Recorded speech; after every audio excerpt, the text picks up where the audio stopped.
and welcome to Lesson 1 of my IELTS speaking course. I'm very happy that you could join me today. In this lesson, we are going to cover, first of all, an overview of the IELTS speaking test in general. I'll try to give you all of the information that you need to go into the test with confidence. And we'll also cover part 1 of the 3-part speaking test.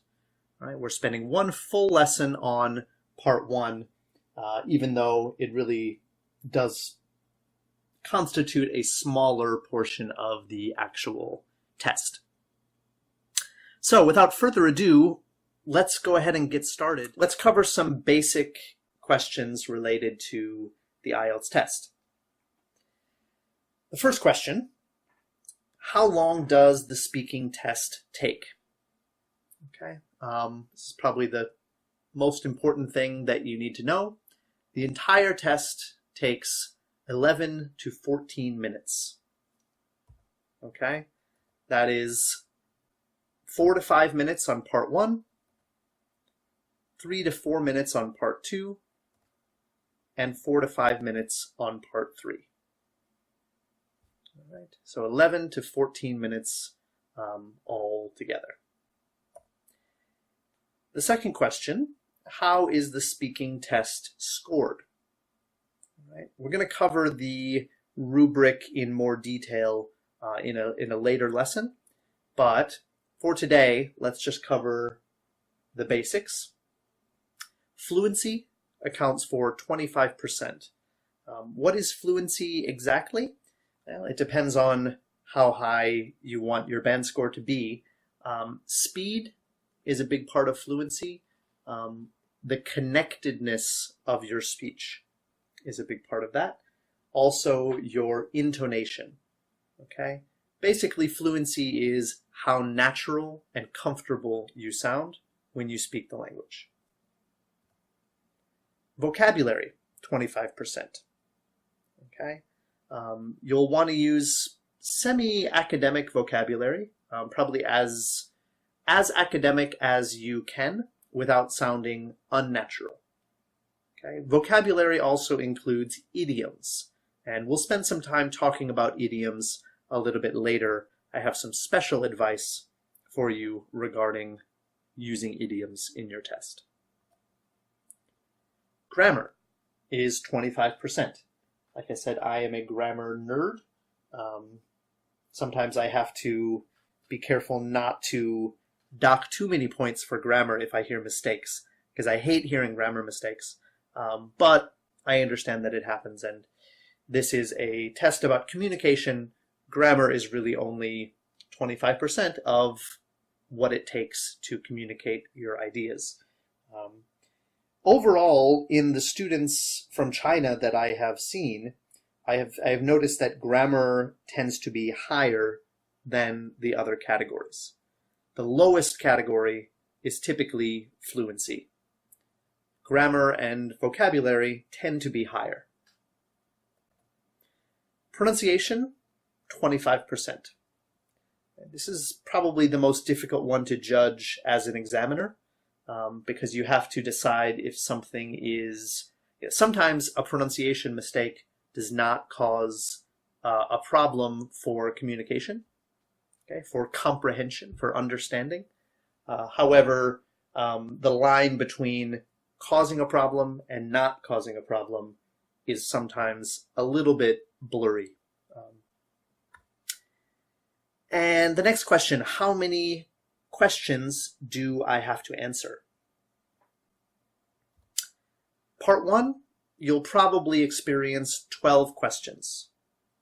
Okay, it depends a little bit on how much you speak about each one, but the examiner will try to rush you through and get 12 questions covered in those 4 to 5 minutes. Part 3, you will experience 5 questions or possibly more. Okay, so the examiner will always try to get through 5 questions. That's the goal. If you speak for about 1 minute about each question, Maybe the examiner will give you a little follow-up question, a little prompt to keep you going, but the goal is fewer questions.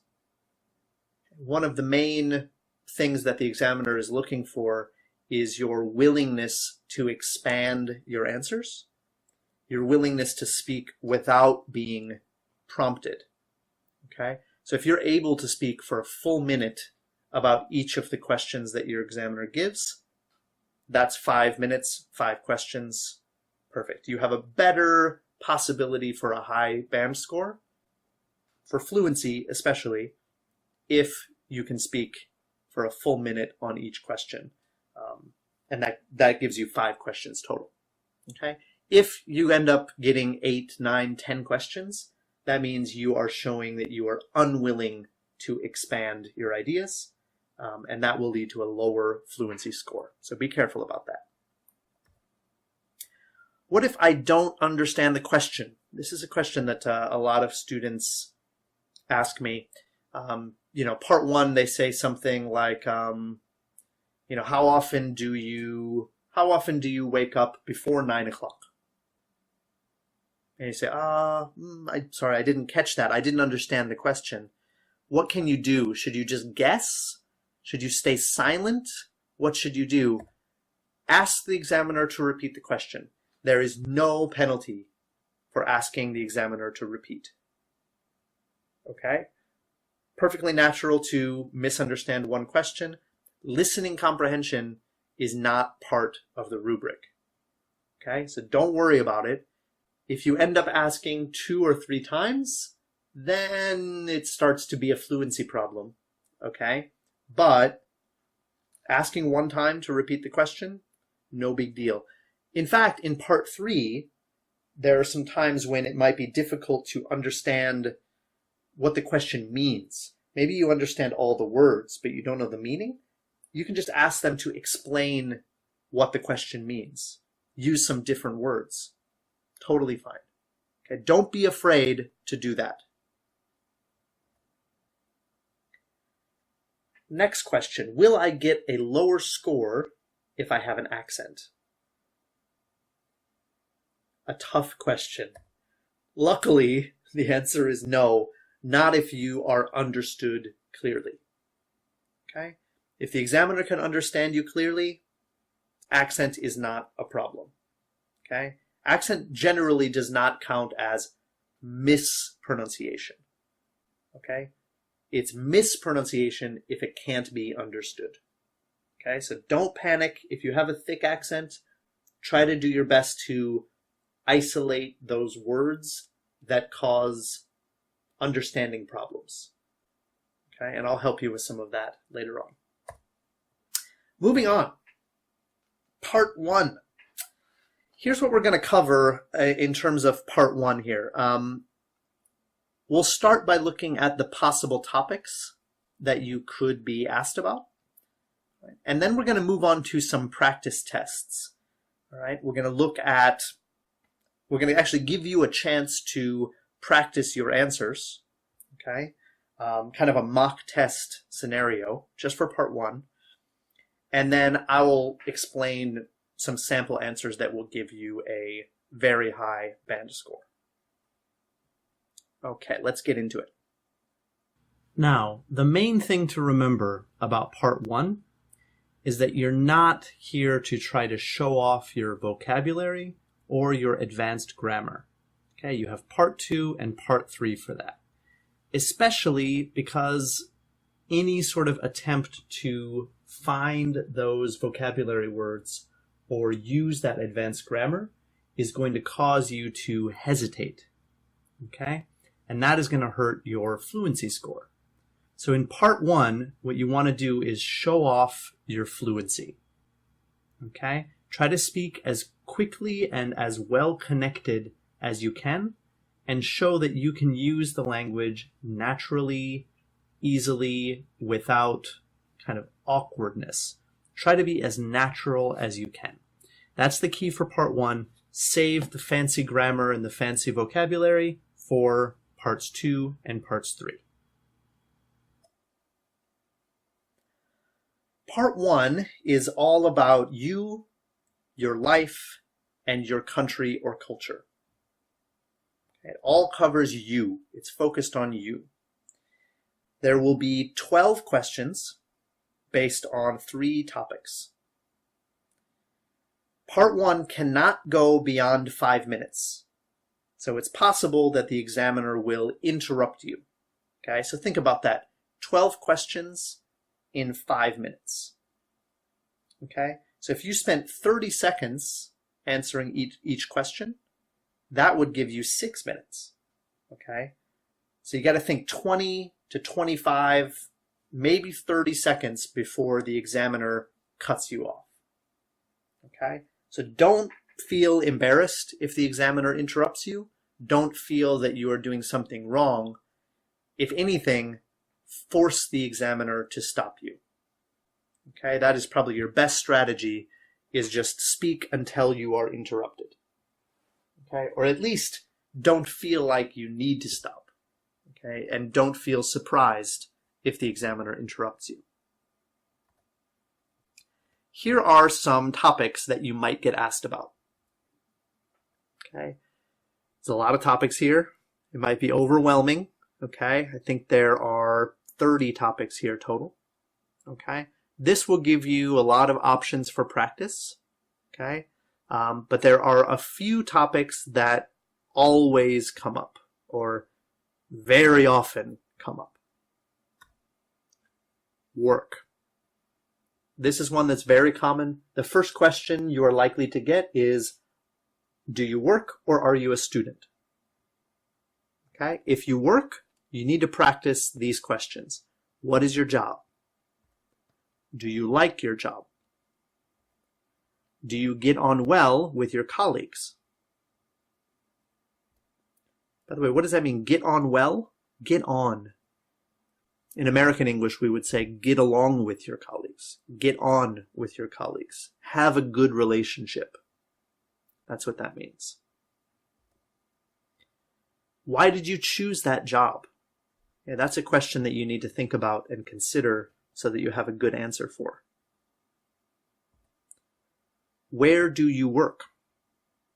Okay, the location. What responsibilities do you have at work? Okay, so let's go back to that list. Now, for each of these questions, you want to have your initial answer, like, for example, what is your job?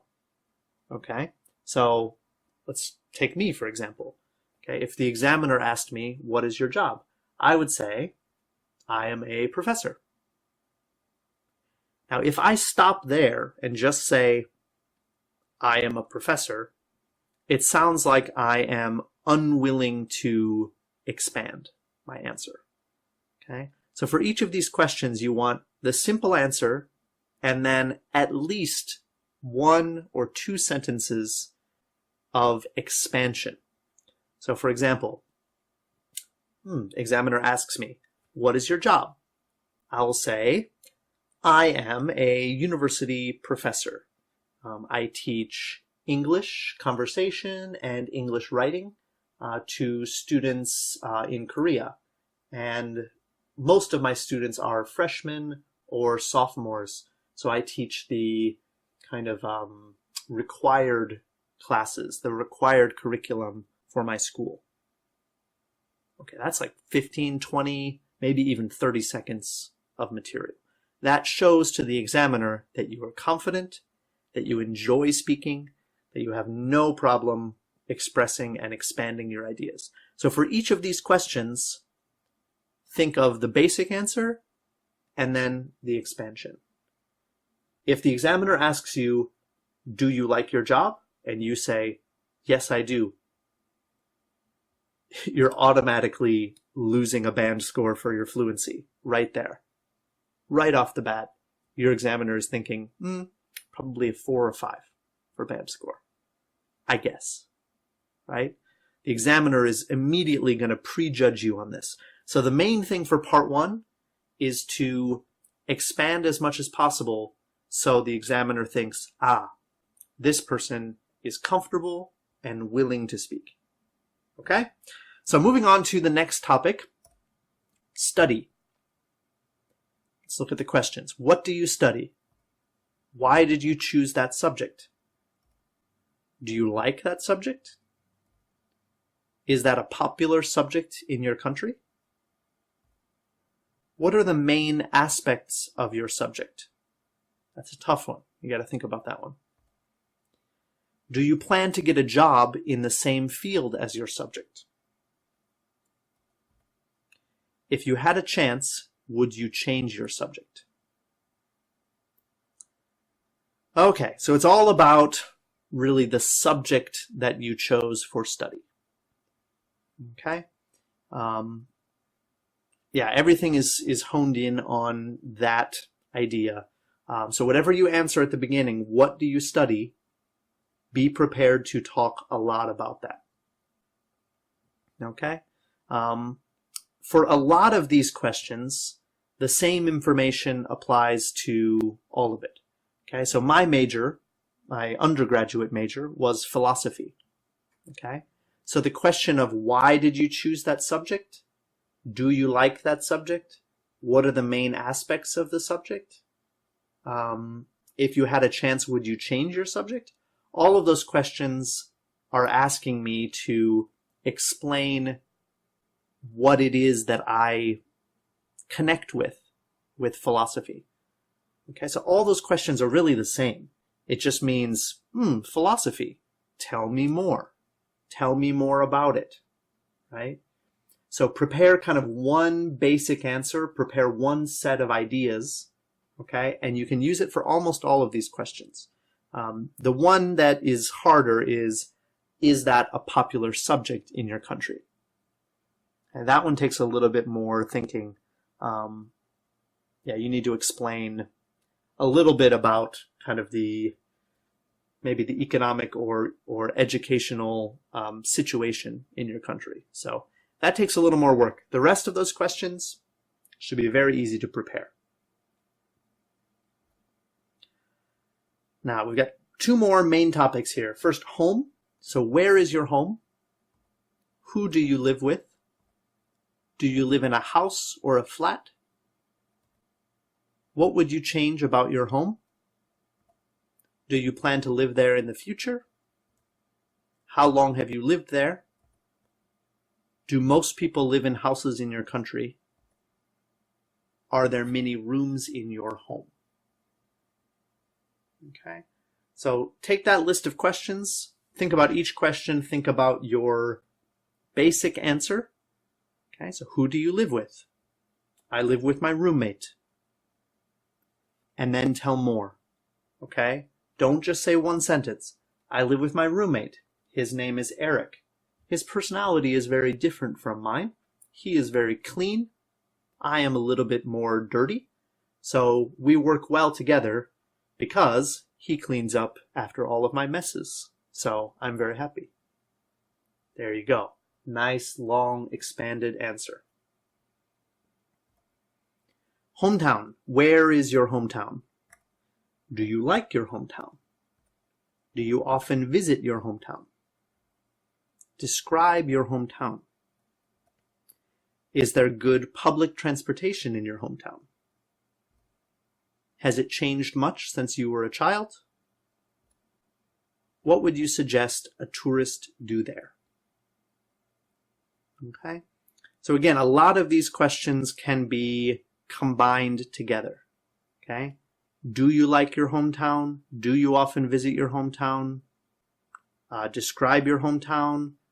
What would you suggest a tourist do there? Okay. All of those questions are asking sort of positive things about your hometown, or what you like to do in your hometown. So try to think of answers that combine those different things together. Okay, in terms of your preparation. And then there are other topics, of course, as I showed you, there are, if we go back, there are 30 topics that I've listed here. But for each of these topics, remember, it's about you and your experiences and your culture, okay, or your country.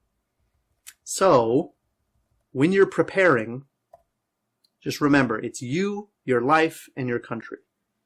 Okay? So as you prepare, take a topic like art.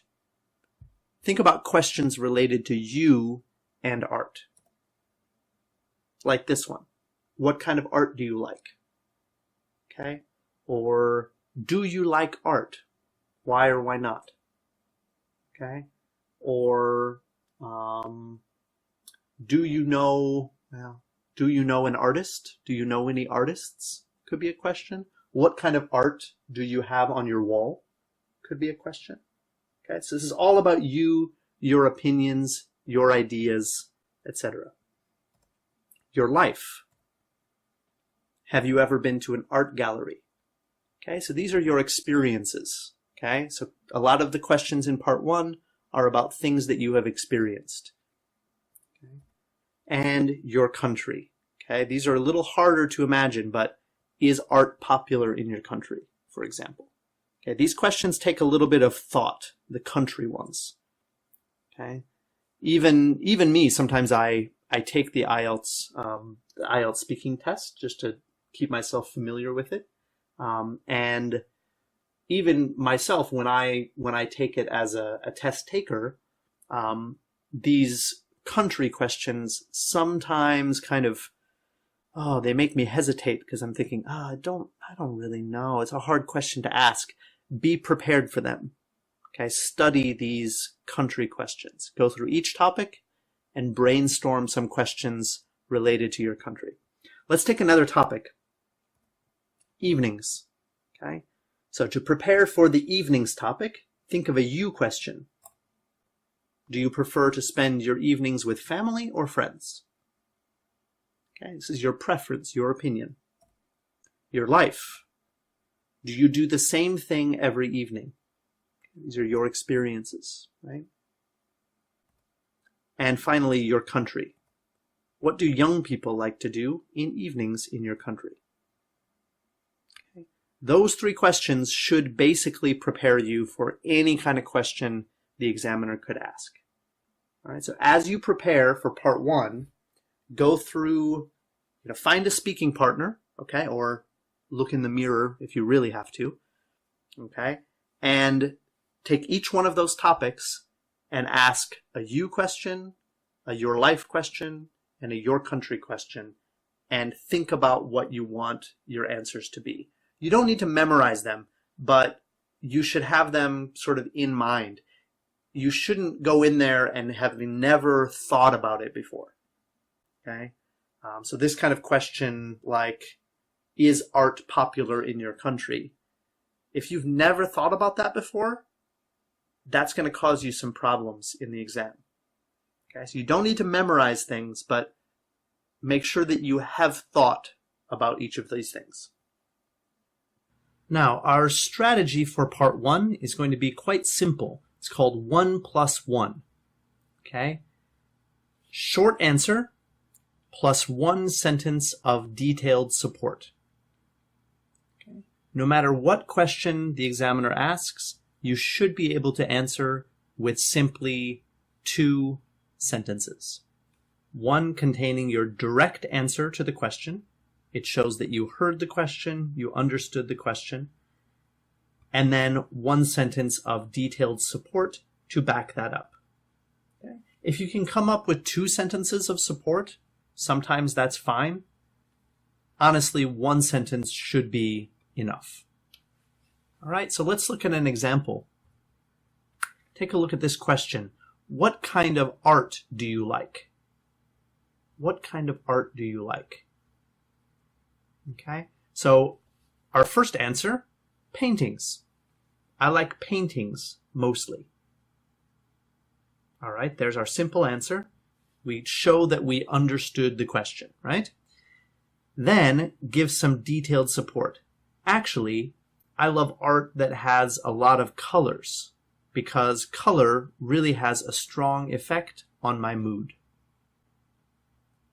All right, so we like paintings, and then we go into detail, okay? Paintings that have a lot of color involved. Now let's look at some sample answers for each of the questions that we looked at in the practice test A.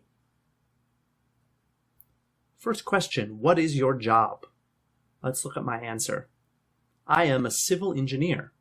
I work for a small engineering firm located near Shanghai. I am a project manager there.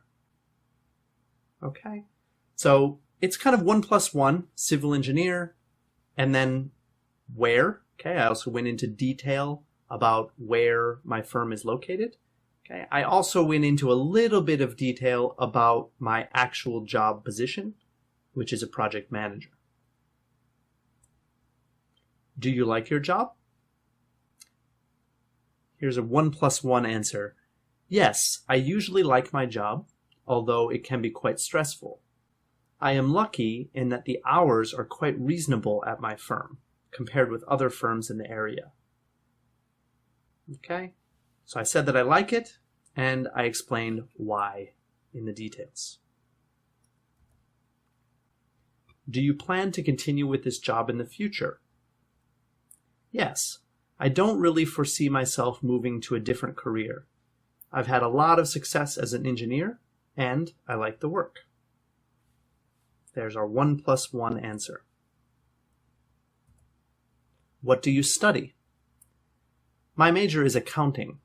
I'm a sophomore, so I'm just starting to get into some of the core classes in the curriculum. All right, so this is a tough question to give details for. What do you study? It's a very simple answer. So in this case, I went into detail about sort of where I'm at in my academic career. That was the way that I extended my answer here. Do you like that subject? Well, to tell you the truth, I'm a little bored with it. Most of my classes seem to be focused on the same things over and over. I'm a little bit bored. Why? That's my detail. If you had the chance, would you change to a different subject? Okay, I did a little bit more on this one. Maybe I would, yes. When I was in high school, I'd really hoped to be a musician. I know it sounds silly, but I love to sing and play the guitar, and I watched music videos constantly, dreaming of being discovered or something. Okay, so there's my answer there, right? Change to music. Do you live in a house or a flat? I live in my parents' house. Actually, we recently moved, so I'm still getting unpacked. Okay, there's my detail there about my own life. Does your home have many rooms? It does, yes. It is a 3-bedroom house, so there are my parents' room, my bedroom, and a guest room. A simple answer, but with some good detail. Do most people live in houses or flats in your country? It depends on if you live in a big city or a small city. In my case, I've never lived in a big city, so most people live in houses. There's plenty of space, so land is quite cheap. All right, now this one, I added a sentence at the beginning. Sometimes this question about your country, it can be a bit too broad for me. So I would suggest, if you're in a situation like this, to narrow it. Give a it depends sentence at the beginning. Okay. So in this case, it depends on whether it's urban or rural. Right? I grew up in a rural area, so I want to answer based on my own experience. I should give a little sentence at the beginning just to specify which area of the country I'm talking about. Now let's talk about food. Do you have a healthy diet? I do not have a healthy diet, unfortunately. Actually, my parents have been lecturing me lately that I should eat better, but it feels like I never have enough time to cook or prepare anything healthy. All right, so here I have explained about my diet with some detail about my parents kind of lecturing me. Notice here, what I'm basically doing is complaining, right? Complaining about my diet, about why I cannot eat healthy. Okay. one thing that we do a lot as humans is complain. Okay, we love to complain about things. All right? So use that instinct, use that impulse to complain to actually help you extend your answers. All right? Complaining is a great way to add detail. Is there any food you dislike? When I was a kid, there were plenty of foods I didn't care for, like spinach, carrots, and cabbage. Now, though, I try to keep an open mind about new foods, and I've come to enjoy a lot of the foods that I used to hate. So notice what I did here. My answer is no, but I kind of started with a little explanation of the past. All right? So if you feel that your answer is going to be too simple, okay, hesitate on your answer a little bit and give something before your answer begins. All right? So for example, if the question is, do you like music? You can say something like, let's see, when I was a child, I didn't really like music at all, and I never really listened to the radio. Now, I listen to the radio all the time, and I really love pop music and rock music. Okay? So when that music question came up, I thought, yes, I love music, but what kind of detail can I give? So I started by giving a little of my history. Do people in your country have healthy eating habits? Definitely not. We eat entirely too much red meat and starchy carbohydrates like potatoes and white bread. I think people from Europe and Asia have much healthier diets. Okay, I managed to find a way to use a little bit of vocabulary here. Red meat and starchy carbohydrates. But notice, for the most part, I have not been using advanced vocabulary in my answers. Do you like to read? Yes, I enjoy reading very much. My favorite genre is fantasy, but lately I've been trying to read more serious literature. Okay, that's a very simple 1+1 answer. What is a book that you... Oh, I misspelled that. What is a book that you read recently? A few weeks ago, I finished The Hobbit. It's part of the Lord of the Rings series. It was pretty good, but it took forever to read. Okay, so this one I gave my simple answer, The Hobbit, and then I split the details into 2 short sentences rather than 1. Do children in your country read less than they did in the past? Yes, I would say that they do. Television and movies have grown so much in popularity, a lot of kids don't learn to appreciate good books. Okay, so simple answer, yes, and then an explanation of why. Here we go. Let's look at question number 1. Where is your hometown? Let's look at my answer. My hometown is in the middle of the country, in the middle of nowhere, really. It has a population of about 10,000 people.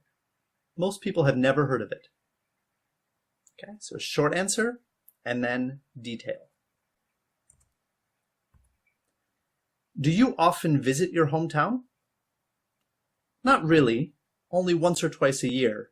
It is so far away, so it costs a lot of money to get there and back. Besides, the airport is so small that I have to transfer several times to even get there.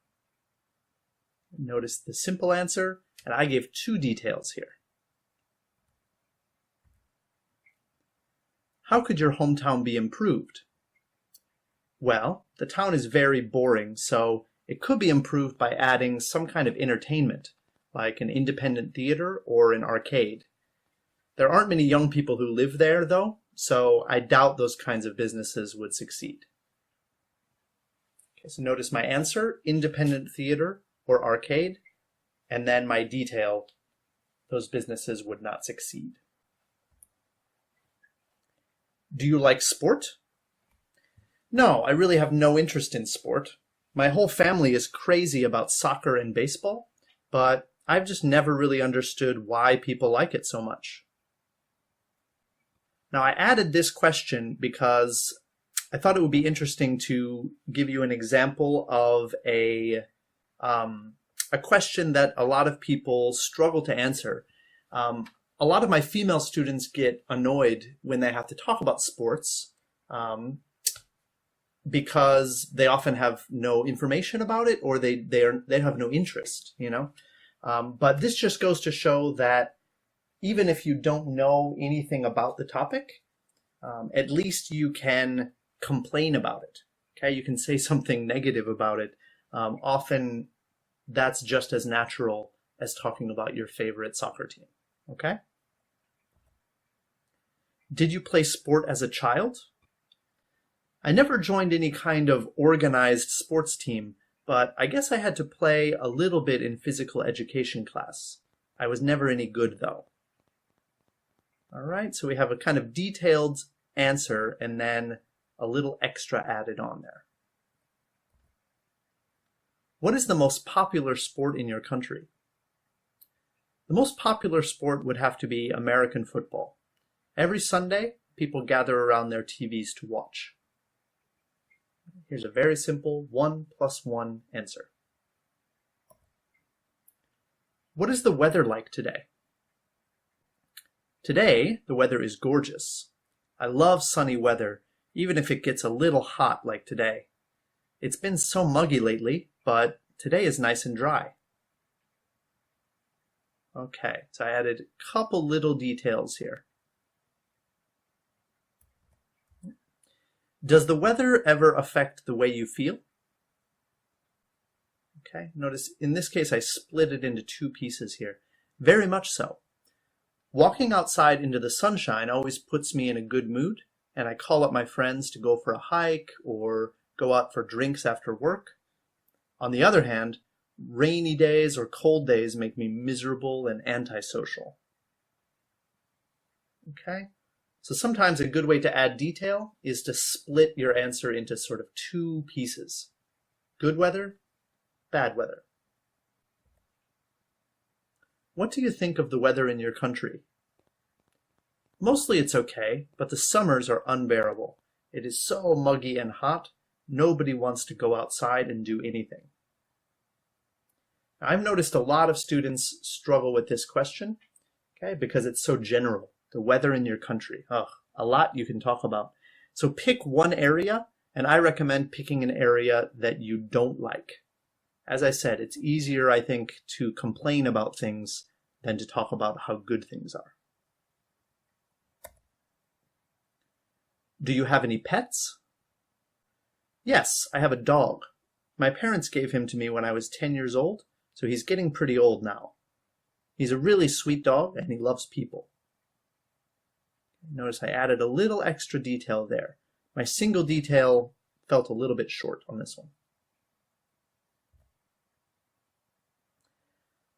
What kind of pet would you like to have in the future? I would definitely love to have a dog in the future. Especially as I get older, having a pet will be really good for my emotional health, I think. Okay, so I gave the answer and I explained why. Final question. Do you know anyone with an unusual pet? One of my former classmates had a pet snake.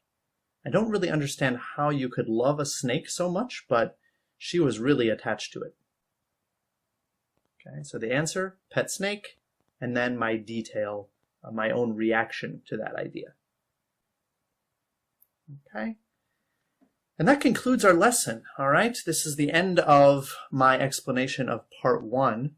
Of course, you can listen to this video as many times as you need, and just remember the 1 + 1 strategy and to focus on fluency as your primary skill. Thank you very much for tuning in. I hope to see you in the next lesson, part 2.